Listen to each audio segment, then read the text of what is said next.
Sup guys, akong ipakita ninyo ang akong investment sa GCash, G-Invest.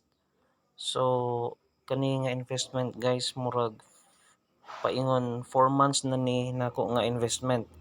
So moadto ta sa G-Invest.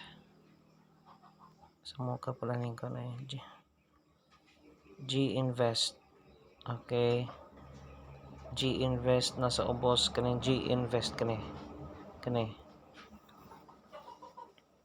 So guys, ang akong total investment niabot og 2,400.37. So view investment products. So diri sa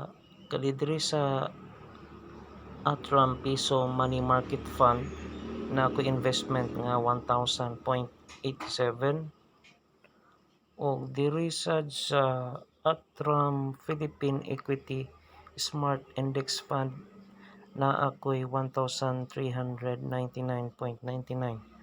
So guys, ug atong ablihon ning Atram Piso Money Market Fund.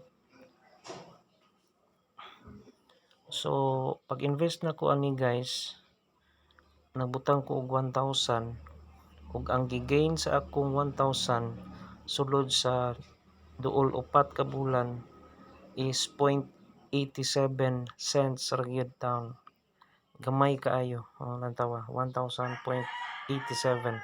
Pero ug tan-aw nimo ang iyang trend ga pasaka. So kani nga investment guys, last year ni siya may interest ni siya og 0.45%. So dinhita sa ikaduha nako nga investment.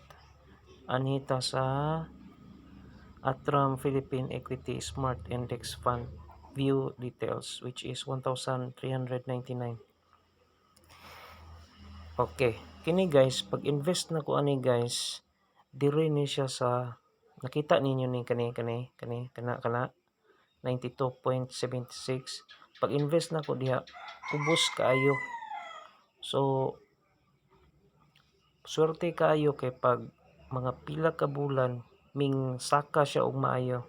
So which is niya actually 1,300 na siya. So karon nag-peak siya maayo sa nga tanan. Tanaw to nag-peak siya maayo. Nakaginansya ko og 99.49 pesos. Sulod sa duol sa upat ka bulan. So gamay-gamay ra no.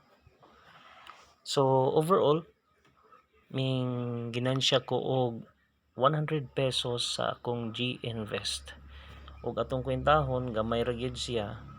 Ibak gani nato niabot siya ang total value ana is 2,300 round dapat. Pero ginansya man ko og 100 pesos 0.37 mao nay ginansya nako sa akong G-Invest. Daghang salamat. Bye-bye.